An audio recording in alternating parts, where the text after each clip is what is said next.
akan pintu orang masuk. Baik, jadi saudara, kembali kita ke dasar dari kewirausahaan ini dalam mata kuliah ini atau entrepreneurship yang tagline kita adalah ikhtiar dan berdoa.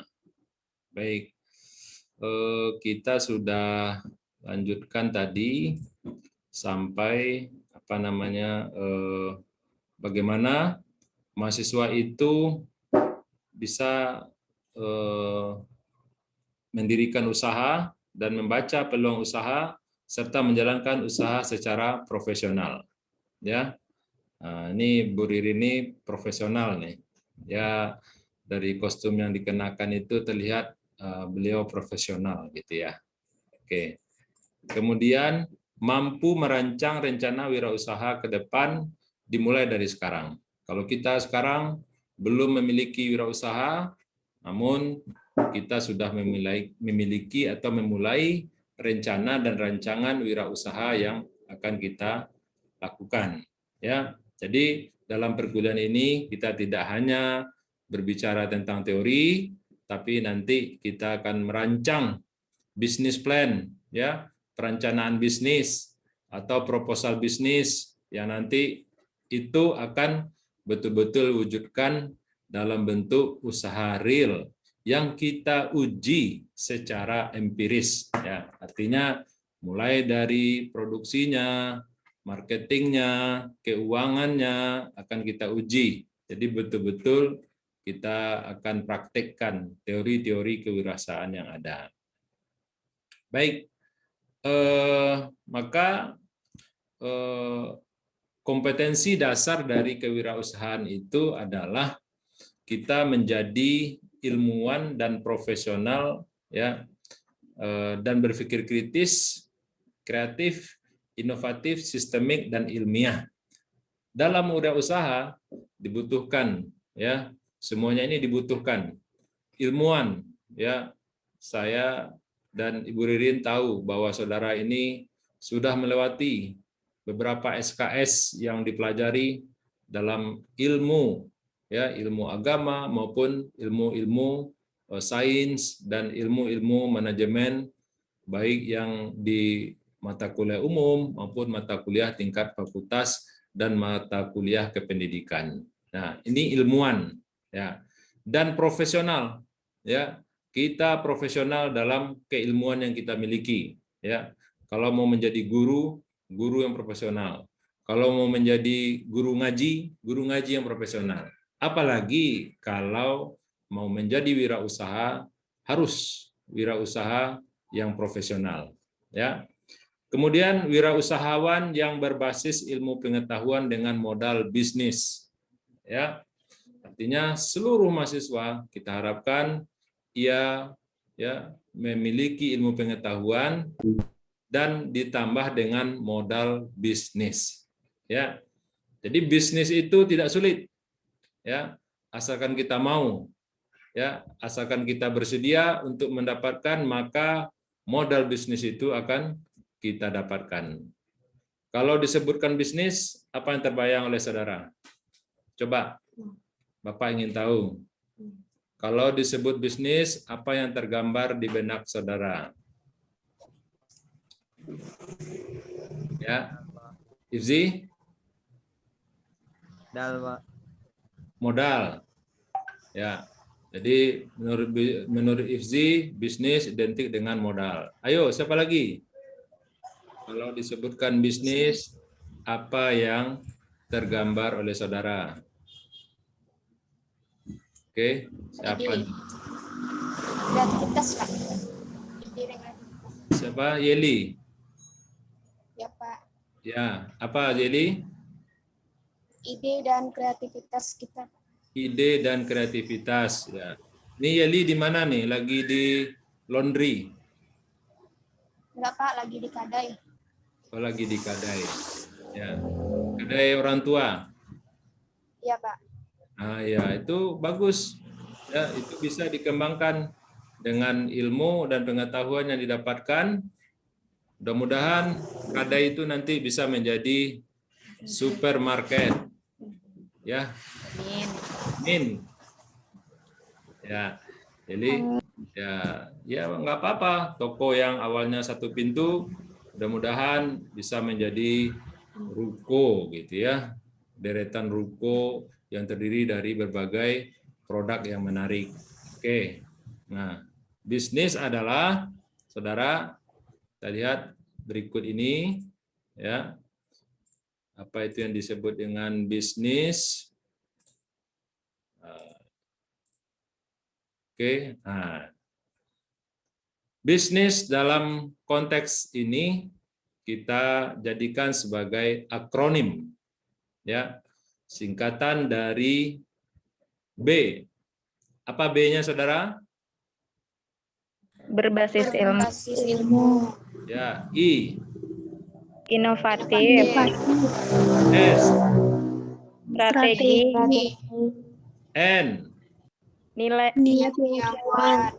I. Informasi dan teknologi. S. Siap setiap saat. Ayo, disebut secara simultan, dilanjutkan, digabung, coba. Apa itu bisnis? Berbasis ilmu, inovatif, strategi, pengetahuan, informasi dan teknologi setiap saat. Ya, bagus ya. Nah, ini bisa kita jadikan sekaligus sebagai yel-yel perkuliahan kita. Ya, bukan yeli tapi yel-yel. Bapak dan Ibu Ririn di program doktor itu ada kuliah juga pakai yel-yel. Jadi dengan yel-yel itu kita sedikit banyaknya terbantu untuk lebih semangat. Ya, jadi berbisnis artinya merancang, menjalankan, dan melanjutkan usaha dengan berbasis ilmu, ya, dengan berbasis ilmu. Nah, kenapa demikian, saudara? Karena sekarang ini juga banyak ya orang-orang yang mungkin ya secara secara pengalaman bisa mematahkan semangat orang berbisnis. Ya, ngapain berbisnis? Ya, ngapain kuliah tinggi-tinggi kalau mau berusaha juga? Itu ada orang berwirausaha tidak perlu kuliah. Nah, ini kan kalau kita tidak cerdas meresponnya bisa semangat kuliah kita yang kurang atau semangat wirausaha kita yang tidak jadi tumbuh. Nah, jadi dalam Al-Qur'an, nah ini karena kita dari agama banyak ya, ada cara untuk menangkal ungkapan-ungkapan miring dari orang-orang yang berupaya untuk katakanlah menguji ya atau mematahkan semangat kita. Ya, wa idz khatabahumul jahiluna qalu salama. Ya, jika datang kepada kalian orang-orang bodoh ya, maka ucapkanlah kata-kata yang menyelamatkan. Ya, misalnya kalau mau berwirausaha, ngapain kuliah? Ya, mending tidak kuliah, langsung buka usaha. Orang taman SD bisa usaha. Ya, maka ucapkanlah kata-kata yang salama. Ya, saya berwirausaha dan saya tetap kuliah. Saya kuliah dan insya Allah nanti saya juga akan menjadi wirausaha. Begitu ya. Nah, sama juga orang yang ditantang dengan orang lain ya dengan nada miring. Alah, kamu mau berbisnis itu orang lain sudah dulu ya. Maka wa idz khatabahumul jahiluna qalu salama. Apabila datang orang-orang bodoh mematahkan semangatmu, maka ucapkanlah kata-kata yang menyelamatkan. Saya berbisnis dengan cara yang terbaik dan insya Allah bisnis saya akan lebih untung. Nah, gitu ya. Atau ada orang lain datang kepada Anda ketika Anda akan mulai bisnis. Alah, Anda mau berbisnis, berapa sih modal yang Anda punya? Ya, maka qalu salama, katakanlah kata menyelamatkan. Modal yang penting Ya, modal yang utama itu bukan modal uang, tapi modal leher ke atas. Ya, modal ilmu, modal pengetahuan, modal pengalaman itu dari leher ke atas. Kalau modal uang itu dari pinggang ke bawah. Ya, ada di kantong, ya, ada di laci, ya. Orang naruh uang di laci itu kan sukanya di bawah gitu ya. Nah, kita modalnya high class, yang tingkat tinggi, modal leher ke atas. Nah, gitu. Jadi, kalau ada orang lagi datang kepada saudara, "Alah, kamu buka usaha itu, orang lain sudah banyak yang buka. Kamu mau bikin misalnya kafe gitu ya. Oh, itu sudah menjamur orang bikin usaha kafe." Maka kamu bisa jawab, saudara bisa jawab, qalu salama. Saya bikin kafe yang punya inovasi yang tidak orang lain miliki. Ya, dan insya Allah kafe saya akan dicari oleh orang lain. Nah, itu. Kenapa dia bisa menjawab demikian? Kalau ia memiliki ilmu. Ya, tapi kalau tidak memiliki ilmu, saudara, susah berusaha itu. Ya, kenapa? Datang orang, ya, kamu bikin usaha. Usaha apa? Ya, modalmu berapa? Kamu bikin di mana? Orang di situ sudah banyak. Ya, kamu mau bikin apa? Alah, produkmu itu biasa. Orang lain sudah bikin yang lebih gitu. Nah, kalau kita tidak punya dasar ilmu, maka kita akan sangat mudah menjadi patah arang. Iya atau ya? Bapak tanya dulu. Ya, Pak. Ya, sampai situ bisa paham? Insya Allah. Insya Allah ya. Nah, oke. Kemudian bisnis yang kedua itu adalah inovatif. Ya, inovatif. Ya. Sekarang saudara, handphonenya, smartphone-nya apa mereknya? Ayo. Ada Samsung, ada Xiaomi, ada Realme, ada Oppo, Ya, Pak. ada apa lagi? iPhone ada nggak iPhone? Sunita iPhone, Pak. Ya, keren kalau ada ya. Nah, oke. Nah, tahu nggak? Itu produk yang benar-benar baru atau inovasi dari produk-produk sebelumnya? Inovasi, Pak. dari produk. Inovasi, ya kan? Inovasi. Ya, Samsung itu dulu ya di awal-awal usahanya tidak bergerak di bidang telekomunikasi, tapi di bidang alat-alat berat gitu ya. Kemudian alat-alat elektronik. Nah, kemudian dia berinovasi, mencoba mencuri pasar namanya. Yang waktu itu di tahun 2000-an masih dikuasai oleh yang namanya Nokia. Ya. Nah, Nokia. Sekarang masih ada yang punya HP Nokia? Ya. Nggak ada ya? Nah, kenapa Nokia? Pak. Ya, pabrikan handphone yang berbasis di Finlandia ya, Bu Ririn, yang dulu sangat raksasa, sekarang nyaris tidak berdaya di dunia pasar telekomunikasi handphone, smartphone, gitu ya. Nah, karena kalah inovasi dari Samsung dan kawan-kawannya, gitu ya.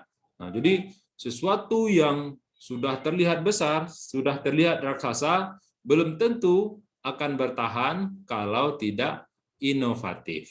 Nah, maka Samsung dengan cerdik dia melirik Android sebagai OS, operating system, ya, sebagai sistem operasinya, ya.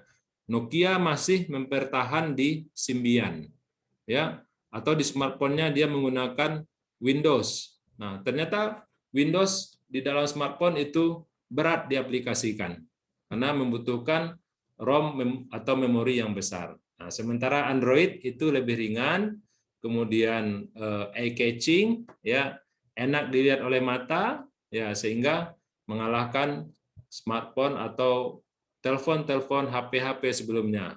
Ya, BlackBerry juga kemudian harus gulung tikar dari Indonesia karena dikalahkan oleh Android.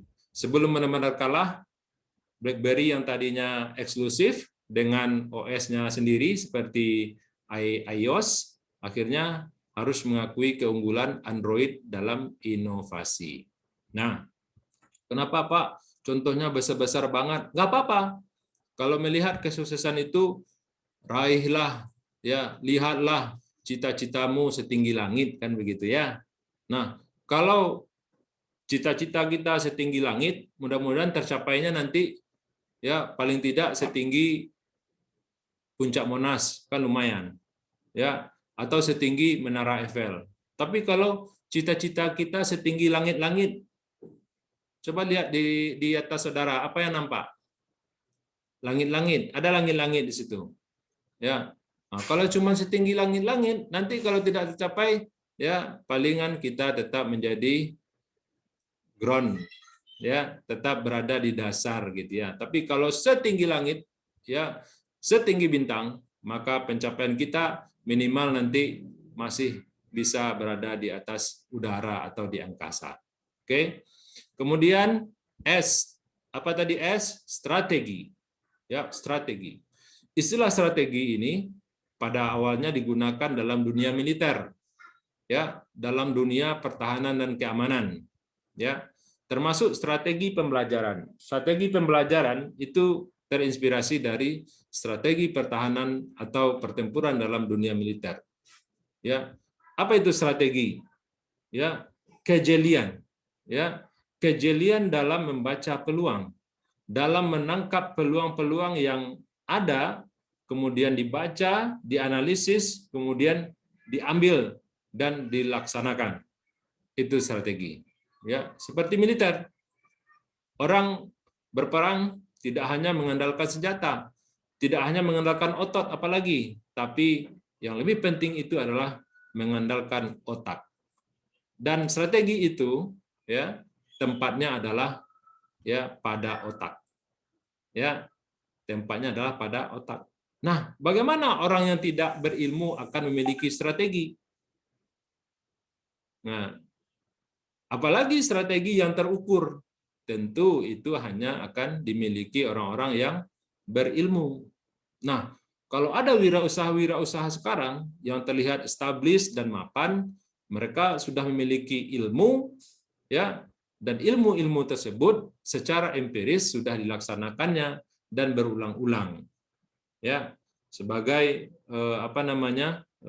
yang perlu kita ketahui, tidak melulu pebisnis atau wirausaha yang sukses itu mulus dalam perjalanan karirnya, dalam perjalanan usahanya. Kerap atau sering mereka juga melakukan atau menghadapi kerugian-kerugian yang nominalnya tidak sedikit. Namun, apa bedanya orang yang berilmu dengan tidak berilmu menghadapi situasi sulit? Orang yang berilmu menghadapi situasi sulit itu dengan penuh keyakinan bahwa di balik kesulitan ada kemudahan. Di balik kesulitan ada peluang. Ya.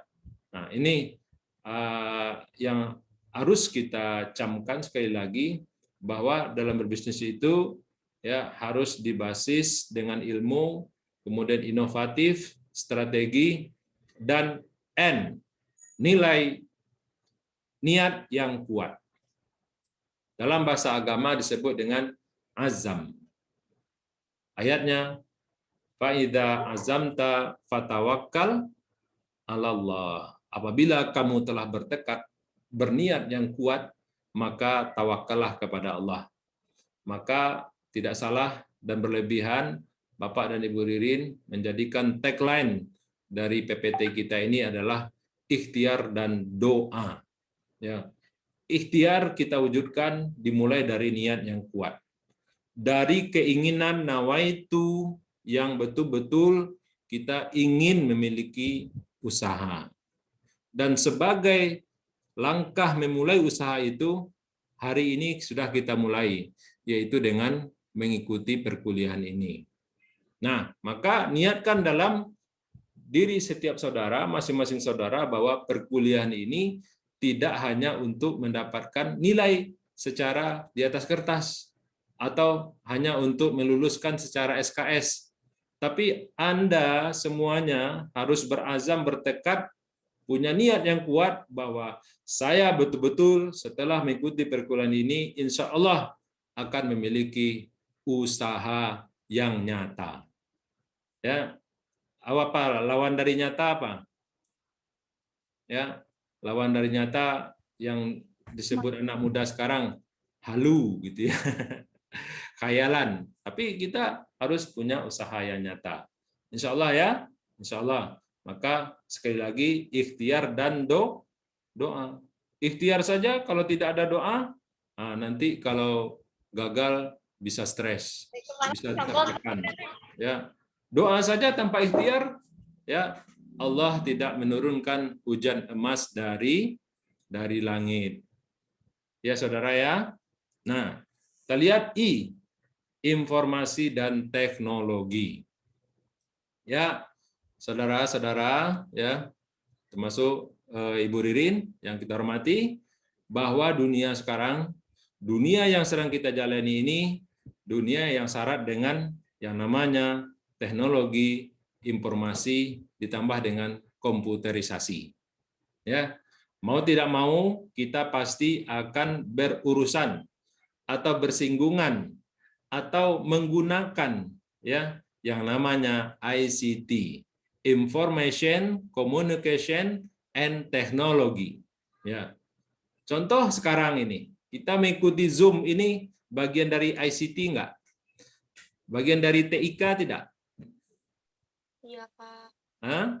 Teknologi informasi komputer itu tidak bukan hal yang bukan hal yang aneh lagi. Kita harus membiasakan diri atau familiar dengan yang namanya ICT. Ya. Maka demikian juga menguasai bisnis di era sekarang ini artinya mau tidak mau kita juga harus ya sedikit banyaknya menguasai dunia informasi dan teknologi. Ya, membaca peluang, membaca pasar. Itu juga dengan informasi. Ya, misalnya akan ada regulasi pada bulan Maret ini, rencana pemerintah untuk menggratiskan, ya, men0%-kan pajak penjualan barang mewah berupa mobil. Jadi mobil itu kan dianggapnya barang mewah, walaupun mobilnya Agya, walaupun mobilnya Kalia, tapi itu kategori barang mewah. Nah, ini kalau pebisnis otomotif, dia harus jeli. Ketika akan ada regulasi dari pemerintah, men0%-kan ya pajak dari penjualan barang mewah ini, maka tentu akan berpengaruh pada penjualan unit-unit otomotifnya, penjualan mobil-mobilnya yang second gitu ya. Sehingga dia tidak mau jor-joran membeli mobil second, karena nanti kalau regulasi dari pemerintah ini benar-benar diterapkan, maka harga mobil baru itu bisa jadi lebih murah daripada yang sekarang. Dan biasanya konsumen ya memilih mobil baru kalau harganya tidak terpaut jauh daripada mobil second. Nah, ini informasi-informasi yang harus kita ikuti. Jadi saudara, gunakanlah gadget itu dengan cerdas, dengan bijak. Ya, jangan hanya TikTokan melulu yang tidak ada ilmunya di situ. Ya, cuman having fun, cuman kesenangan, menari-nari, joget-joget. Ya, atau Instagram, jangan melulu follow orang-orang yang nggak jelas.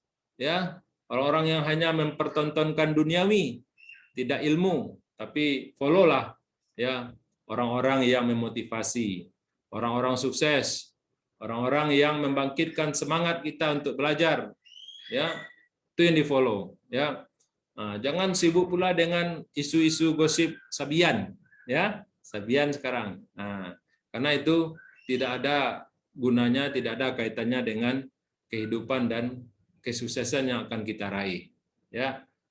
S, bisnis artinya siap setiap saat. Ya, berbisnis artinya siap setiap saat. Ya, orang berbisnis ya dari pagi dia sudah meeting dengan mitra bisnisnya, briefing dengan karyawannya, ya, kemudian melakukan perencanaan dengan manajemennya, dengan manajernya, itu dilakukan. Siang hari ia pergi studi banding, ke perusahaan-perusahaan yang lain. Ya, di sore hari ia kemudian membawa keluarganya untuk mendidik anaknya juga berlatih untuk berbisnis. Ya, malam hari, ya malam hari mungkin dia refreshing, tapi refreshingnya itu ke tempat-tempat yang di situ dia juga mendapatkan inspirasi. Misalnya kalau dia itu punya kafe bisnis atau restoran, dia pergi refreshingnya ke restoran orang lain yang lebih baik, sehingga dari situ dia bisa mengamati apa yang kurang di restoran saya dan apa kelebihan pada restoran ini yang bisa saya terapkan, kan begitu ya. Nah, itu orang yang selalu siap setiap saat, ya. Setiap saat kita harus ya memunculkan upaya-upaya kita yang tadi kita katakan memang betul-betul memiliki niat yang kuat. Ya, niat yang kuat itu, saudara, ya dibuktikan dengan adanya kita memulai upayanya. Ya, kalau sekarang upayanya kuliah. Tidak cukup hanya kuliah. Setelah ini kita harus banyak mengakses ya literatur-literatur dan mencontoh mengamati usaha-usaha yang ada. Nah, kalau itu kita lakukan, berarti memang betul-betul kita punya niat yang kuat. Tapi setelah kuliah kerusahaan, kemudian kita tutup laptopnya, tutup HP-nya, kemudian kita tidur. Ya, kemudian kita tidak pernah membuka-buka lagi tentang teori-teori bisnis wirausaha. Ya, kita harapkan nanti pekan depan kita bertemu lagi. Ya, dari hari ini ke pekan depan tidak ada effort yang kita lakukan, maka itu berarti niat kita belum terbukti.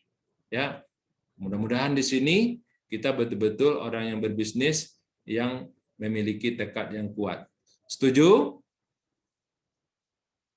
Setuju, Pak. Ya. Setuju, Pak. Ayo kita ulangi lagi yel-yel ini. Bisnis adalah Berbasis ilmu. terus Strategis, Strategi. niat yang kuat, informasi dan teknologi, siap setiap saat. ya, ulang-ulangi ini ya. Bisnis, Ya, Pak. bisnis ya. Dalam jalan kita Bisnis. ya, dalam di samping kita berzikir ya, kita juga ulang-ulangi ini. Bisnis. Kalau jalan setiap langkah itu bisnis, bisnis, bisnis. Tapi jangan komat kamit sendiri. Nanti curiga orang ini zaman corona ini udah ada aja yang aneh-aneh gitu ya.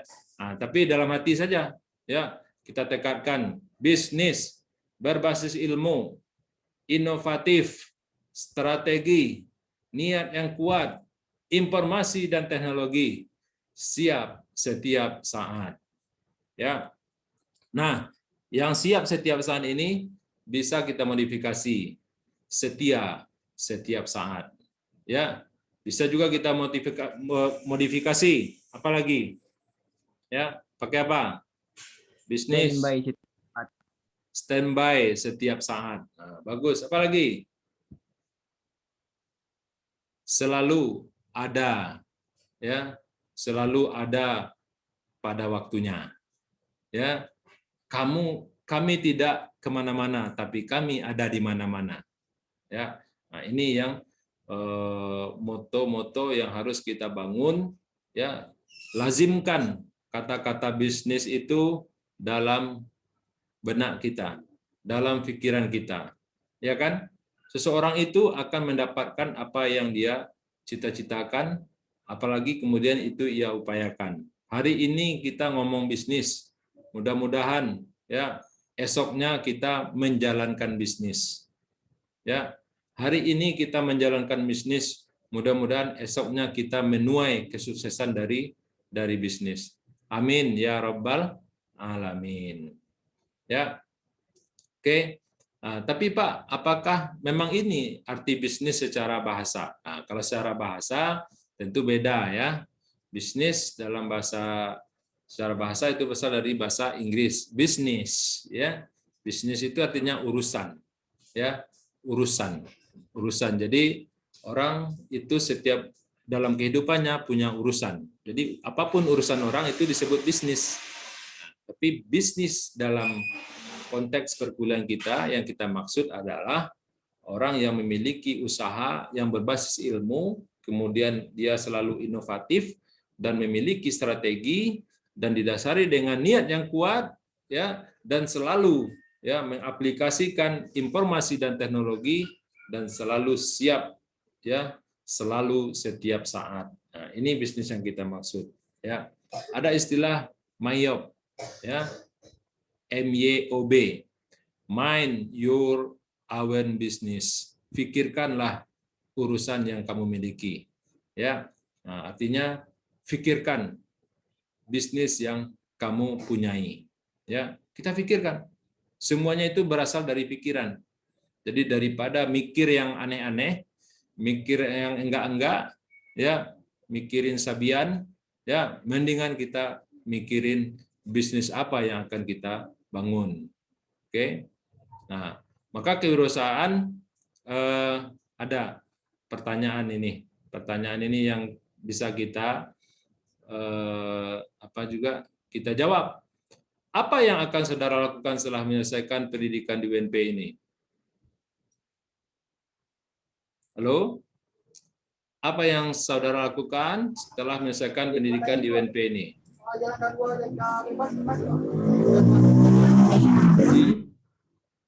Halo? Iya, Pak. Yang mana? Yang mana? Anda saudara pilih yang mana? A. Mencari pekerjaan. B. Menjadi wirausahaan. C. Menjadi karyawan sambil berwirausaha. A sama C, Pak. A sama C. Mencari pekerjaan. Nah, salah satu pilihannya cuma salah satu. C, Pak. C. Menjadi karyawan sambil berwirausaha. Tuh, satu orang C. Yang lain 48 orang lagi apa? C, Pak. C, Pak. Hah? C. C. Jadi banyak yang C, ya. Banyak C. Kenapa tidak ada yang B? Karena nggak ada D, Pak. Ada B. Ya, menjadi wirausahawan. Oke. Baik. Ya, yang C memilih menjadi karyawan sambil berwirausaha. Ya. Orangnya step by step. Jadi tidak langsung jadi wirausaha, tapi dia menjadi karyawan dulu. Ya. Yang B, yang memilih B, orangnya full power, penuh optimistik, langsung dia menjadi wirausahawan. Ya, setelah ia kuliah di UNP, setelah memiliki bekal ilmu, bekal kewirausahaan, dan dia telah rintis usaha itu sejak kuliah. Ya, sejak kuliah dia sudah merintis usaha itu.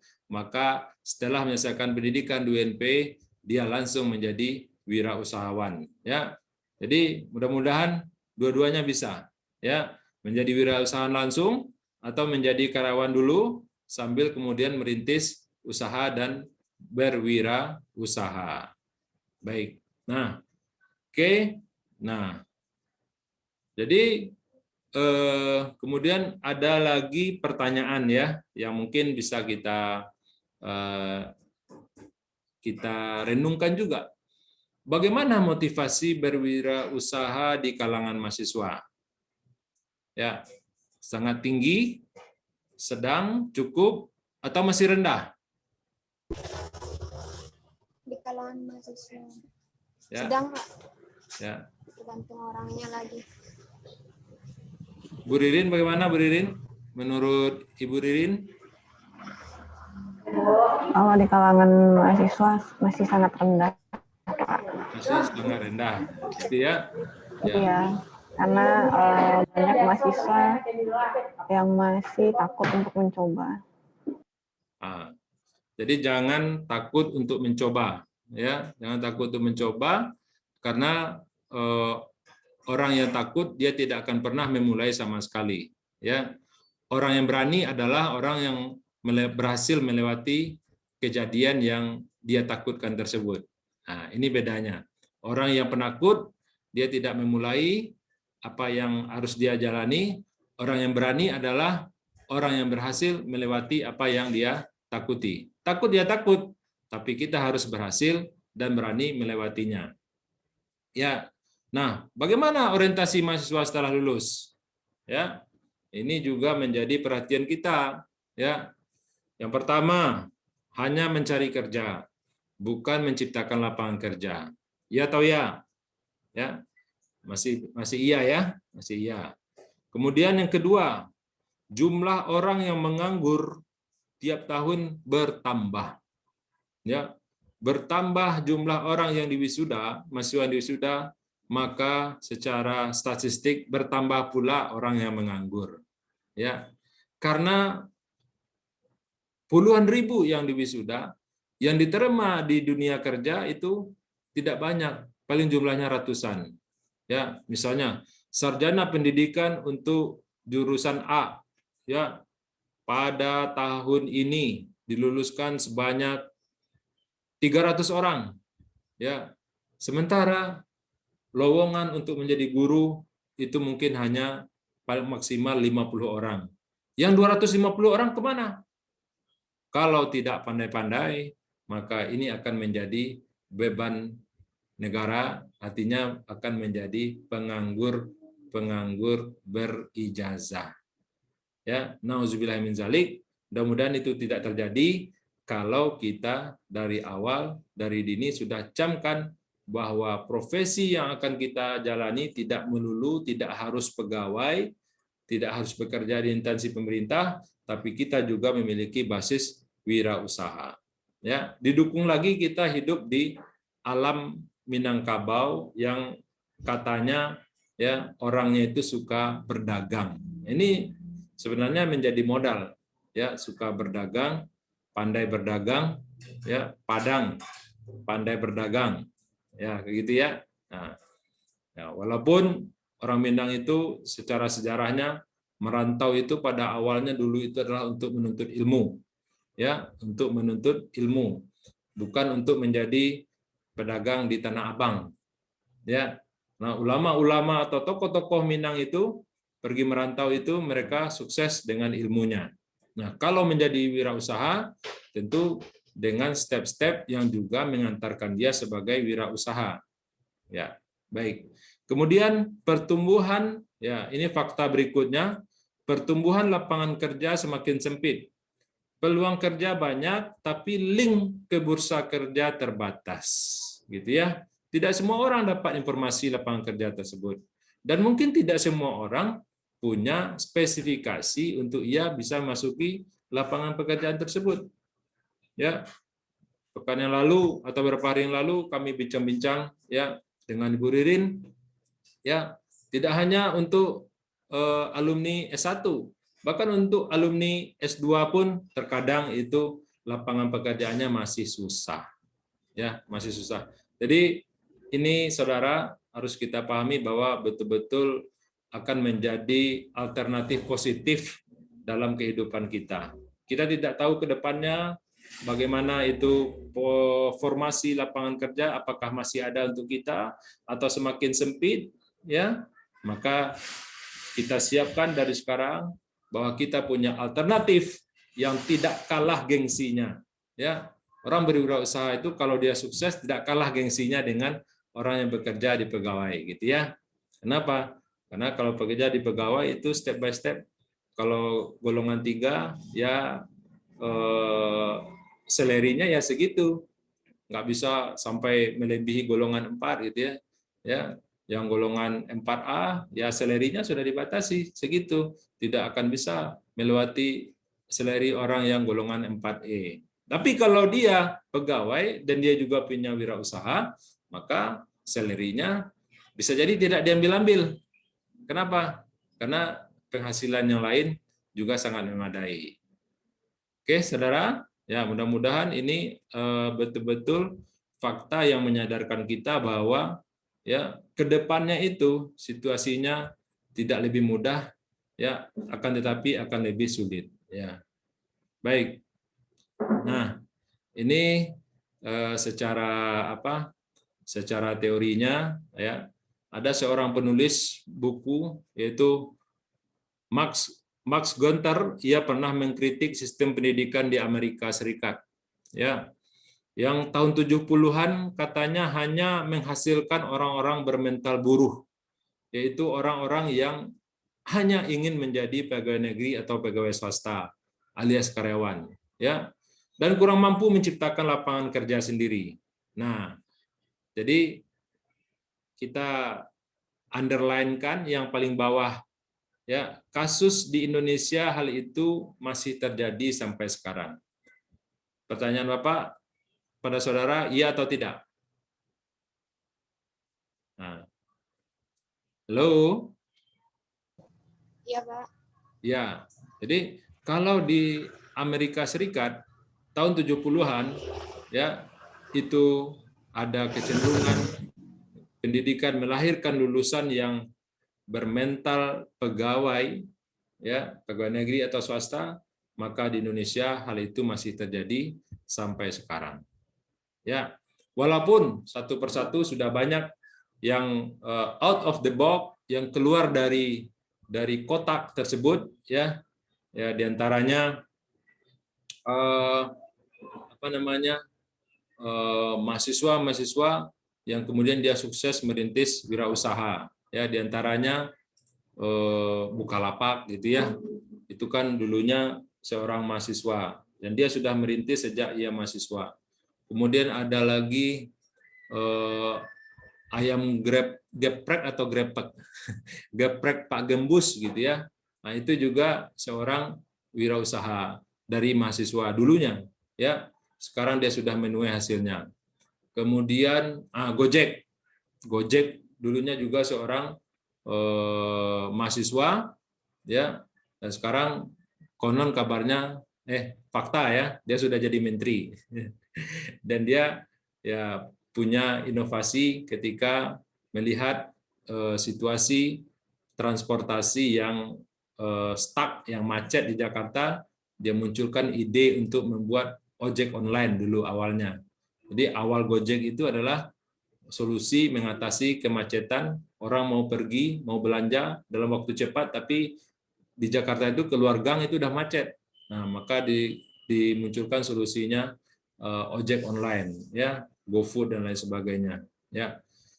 Banyak lagi, ya, usaha-usaha yang sudah dimunculkan oleh wirausahaan muda, gitu ya, yang kalau kita mau belajar dari mereka, kita baca bukunya atau kita ikuti seminar-seminar yang diadakan, itu sangat menambah.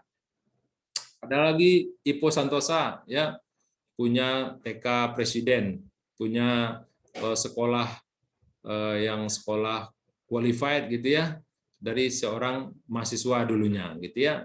Jadi itu adalah contoh wirausahaan muda yang tangguh, yang yang berhasil memberikan contoh bagaimana sukses dalam berwirausaha, ya.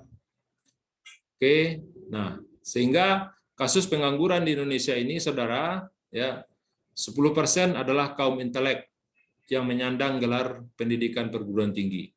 Katakanlah ada, ya, 50 juta penganggur atau 30 juta penganggur, maka 3 jutanya adalah orang-orang yang berijazah, ya, orang-orang berijazah. Kenapa dia menganggur? Apakah dia tidak punya ilmu? Punya.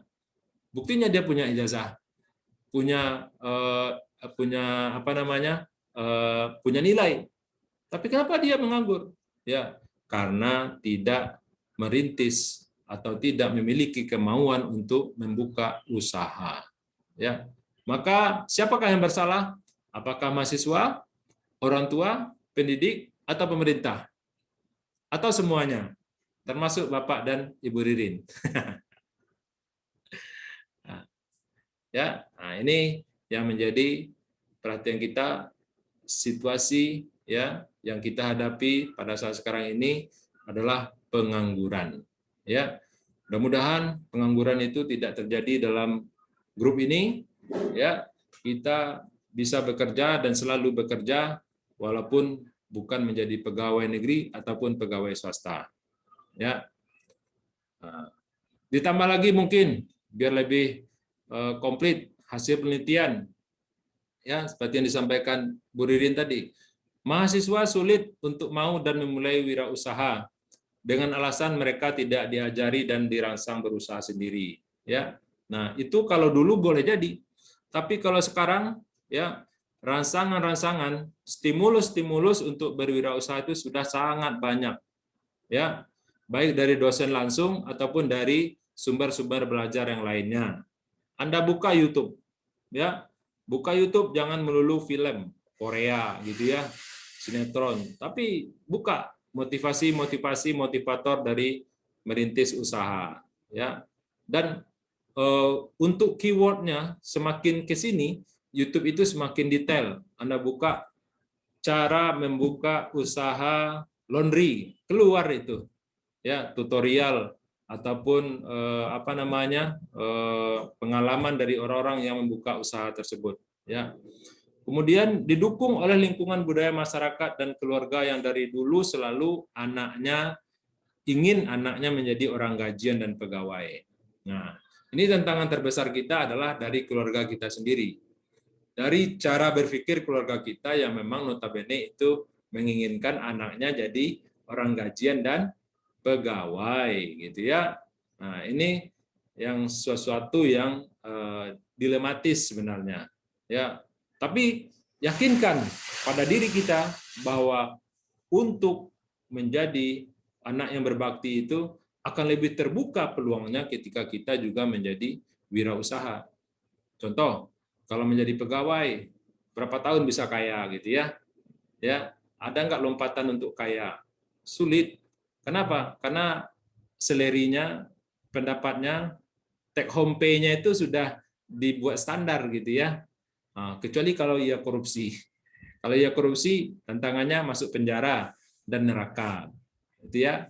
Nah, jadi dengan wirausaha orang akan melakukan atau mendapatkan momen untuk ia melompat, ya, atau melompat. Kenapa? Dalam wirausaha itu, ya, perkaliannya tidak melulu, ya, tidak melulu hari ini 1, besok 2, besok 3. Tapi orang yang berwirausaha hari ini 1, besok 2, besoknya lagi 4, besoknya lagi 8, besoknya lagi 16, besoknya lagi 32, besoknya lagi 64, ya, besoknya lagi 128. Jadi ada kapitalisasi, ya, kapitalisasi aset di situ. Tapi kalau orang yang berpikiran dengan cenderung otak kiri, maka dia sekarang 1, besok 2, besok 3, besok 4. Kalau dirupiahkan, kalau hari ini 1.000, besok 2.000, besok 3.000, 4.000, berapa tahun baru ia bisa mendapatkan profit katakanlah 1 miliar? Itu lama sekali. Tapi kalau orang, ya, dia bisa mengkapitalisasikan, ya, modalnya menjadi omset, apalagi menjadi untung, ya, untuk menjadi dari 1 untuk menjadi 1 miliar itu, kalau Bapak tidak salah itu hanya butuh 30 hari. Ya, nah ini berbeda cara berpikir orang yang runut dengan orang yang lompat-lompat. Ya, mana kencang lari ular daripada lari kanguru? Ya, mana yang kencang? Kanguru, lari. Pak. Kanguru, kenapa? Kanguru itu lompat-lompat. Kalau ular, ya, Melata. dia apa namanya, melata gitu ya, melata. Tapi mudah-mudahan tidak ketemu dengan ular ya. Oke. Kemudian para orang tua kebanyakan tidak memiliki pengalaman dan pengetahuan berwirausaha. Nah, ini sesuatu yang di luar jangkauan kita. Jadi jangan ini menjadi alasan untuk kita tidak berwirausaha. Ya, no problem. Kita tidak bisa men-setting kita dilahirkan dari siapa. Ya, aduh, kenapa saya tidak dilahirkan dari keluarga Ciputra misalnya. Aduh, kenapa ya saya anak orang desa, kenapa saya tidak anaknya siapa ya? Tidak anaknya Steve Jobs gitu ya, yang punya Apple gitu ya. Nggak bisa. Ya, berarti apa? Berarti kesempatan berwirausaha itu terbuka bagi siapa saja. Ya, bagi siapa? Tadi yang kita contohkan Jack Ma, ya, owner Alibaba. Itu dia tidak dari orang kaya, juga bukan keturunan orang kaya, bahkan dari orang yang sangat sederhana. Namun ia bisa mampu, ya, mampu menjadi ya salah satu orang terkaya di Cina sekarang. Oke. Nah, kemudian itu hasil penelitian ya. Nah, setelah hasil penelitian ini apa namanya? Mudah-mudahan ini menjadi informasi berharga bagi kita bahwa kita mau tidak mau ya kalau apa namanya? Kalau kita visioner ya berani menghadapi masa depan itu caranya adalah dengan harus berani dari sekarang untuk berwirausaha ya. Itu mungkin yang bisa Bapak sampaikan. Pekan depan kita masuk presentasi dari kelompok 1 ya. Nah, Ibu Ririn ini sore ini masih di tempat usaha beliau ini. Jadi makanya tadi ada kedengaran suara-suara yang lain karena beliau masih di tempat usaha. Mungkin silakan Ibu Ririn kalau ada yang mau disampaikan.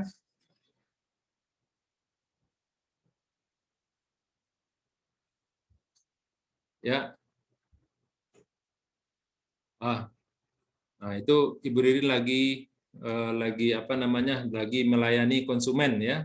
Lagi melayani konsumen, jadi mungkin Bapak yang sampaikan ini Bapak cukupkan. Gimana Bu Ririn? Ada tambahan dari Iya, Ibu? Pak. Ya, silakan. Kalau masih ada yang bisa ditambahkan Ibu untuk memotivasi anak-anak kita untuk berwirausaha, silakan. Ya, baik Pak. Terima kasih ya Pak ya. Paling saya sedikit menambahkan untuk saudara-saudara, kalau kita memang ingin berwirausaha, jangan kalian takut untuk memulai. Karena kalau tanpa kalian memulai, kalian tidak akan pernah mencoba. Itu aja Pak. Terima kasih. Oke, jadi itu quote yang sangat berharga yang disampaikan oleh Ibu Ririn, bahwa kita tidak akan pernah menjadi seorang wirausaha tanpa kita berani untuk mencoba. Ya, berani untuk mencoba. Kita gunakan kunci akronim dari bisnis tadi. Ya, harus kita memulai ya dengan menyatakan bahwa diri kita insya Allah bisa. Ya, kalau orang yang tidak berpendidikan bisa sukses dengan usaha mereka, apalagi kita yang sudah dibekali dengan pendidikan. Kalau orang ya yang katakanlah di luar keyakinan kita, agama Islam, bisa sukses dengan perolehan-perolehan materinya yang juga diberikan oleh Allah, apalagi kita yang setiap hari insya Allah juga ya memastikan dirinya untuk senantiasa mendekatkan diri kepada Allah. Ya, orang yang sholat gitu ya, orang yang mengaji, orang yang berpuasa, bersedekah, tentunya peluang menjadi usahawan itu akan lebih terbuka lebar. Ya, dengan catatan bahwa niat itu harus kita kuatkan dari sekarang ya. Niat kuliah ya, niat kuliah menambah ilmu, menambah pengetahuan ya, berbagi dengan kawan, dengan dosen ya. Kemudian niat untuk merancang bisnis plan ya, merancang rencana bisnis yang betul-betul kita rancang dengan baik, serius ya. Kemudian niat untuk menjalankan bisnis plan tersebut dan niat untuk bagaimana bisnis plan tersebut bisa berkelanjutan atau sustainability-nya bisa dibuktikan di lapangan. Ya, demikian dari Bapak dan Ibu Ririn. Silakan kalau ada yang mau bertanya, saudara. Ini sudah jam berapa ini? Ya, silakan. Kalau ada yang mau ditanyakan, ya.